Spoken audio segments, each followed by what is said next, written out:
once knew a nigga whose real name was William. His primary concern was making $1 million, being the illest hustler that the world ever seen. He used to fuck movie stars and sniff coke in his dreams. A corrupted young mind at the age of 13. Nigga never had a father and his mom was a fiend. She put the pipe down, but for every year she was sober, her son's heart simultaneously grew colder. He started hanging out, selling bags in the projects, checking the young chicks looking for hit and run prospects. He was fascinated by material objects, but he understood money never brought respect. He built a reputation cause he could hustle and steal, but got locked once and didn't hesitate to squeal. So criminals he chilled with didn't think he was real. You see, me and niggas like this have never been equal. I don't project my insecurities on other people. He fiended for props like addicts with pipes and needles, and so he felt he had to prove to everyone he was evil. A feeble-minded young man with infinite potential, the product of a ghetto-bred capitalistic mental. Coincidentally, dropped out of school to sell weed, dancing with the devil, smoked until his eyes would bleed. But he was sick of selling trees and gave in to his greed.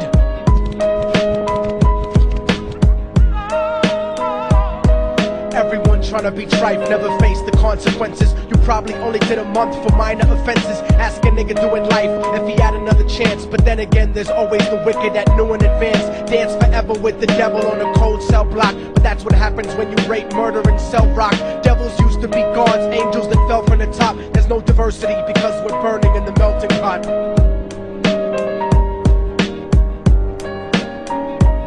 So Billy started robbing niggas, anything he could do to get his respect back in the eyes of his crew. Starting fights over little shit up on the block. Stepped up to selling mothers and brothers to crack rock. Working overtime, making money for the crack spot. Hit the jackpot and wanted to move up to cocaine. Fulfilling the Scarface fantasy stuck in his brain. Tired of the block niggas treating him the same. He wanted to be major like the cutthroats and the thugs. But when he tried to step to him, niggas showed him no love. They told him any motherfucking coward can sell drugs. Any bitch nigga with a gun can bust slugs. Any nigga with a red shirt can front like a blood.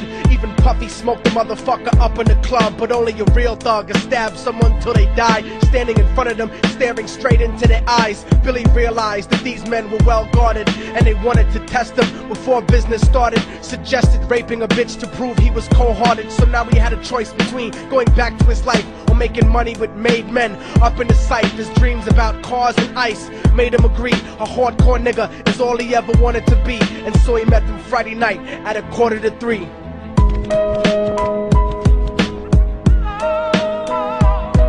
Everyone trying to be trife never faced the consequences. You probably only did a month for minor offenses. Ask a nigga doing life if he had another chance. But then again, there's always the wicked that knew in advance. Dance forever with the devil on a cold cell block. But that's what happens when you rape, murder, and sell rock. Devils used to be gods, angels that fell from the top. There's no diversity because we're burning in the melting pot.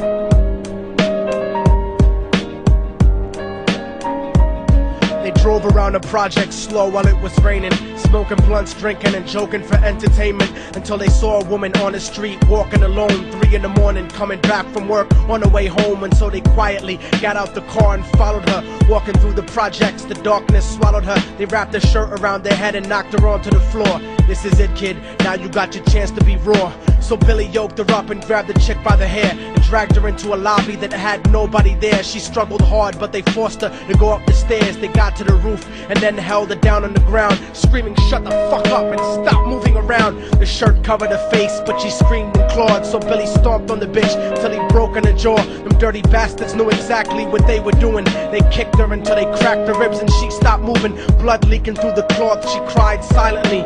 And then they all proceeded to rape her violently. Billy was made to go first, but each of them took a turn, ripping her up and choking her until her throat burned. Her broken jaw mumbled for God, but they weren't concerned when they were done and she was lying bloody, broken and bruised. One of them niggas pulled out a brand new 22. They told him that she was a witness for what she'd gone through, and if he killed her, he was guaranteed a spot in the crew. He thought about it for a minute, she was practically dead, and so he leaned over and put the gun right to her head. I'm falling and I can't turn back. I'm falling and I can't turn back. Right before he pulled the trigger and ended her life, he thought about the cocaine with the platinum and ice, and he felt strong standing along with his new brothers. Cocked the gat to her head and pulled back the shirt cover, but what he saw made him start to cringe and stutter, cause he was staring into the eyes of his own mother. She looked back at him and cried cause he had forsaken her. She cried more painfully, and when they were raping her, his whole world stopped. He couldn't even contemplate. His corruption had successfully changed his fate, and he remembered how his mom used to come home late, working hard for nothing, cause now what was he worth? He turned away from the woman that had once given him birth, and crying out to the sky cause he was lonely and scared, but only the devil responded cause God wasn't there. And right then he knew what it was to be empty and cold, and so he jumped off the roof and died with no soul. They say death takes you to a better place, but I doubt it. After that they killed his mother and never spoke about it. And listen, cause the story that I'm telling is true, cause I was there with Billy Jacobs and I raped his mom too. And now the devil follows me everywhere that I go. In fact, I'm sure he's standing among one of you at my shows, in every street cipher listening to Little Thug's flow. He could be standing right next to you and you wouldn't know. The devil grows inside the hearts of the selfish and wicked. White, brown, yellow and black color is not restricted. You have a self-destructive destiny when you're inflicted, and you'll be one of God's children that fell from the top. There's no diversity because we're burning in the melting pot. So when the devil wants to dance with you, you better say never, because a dance with the devil might last you forever.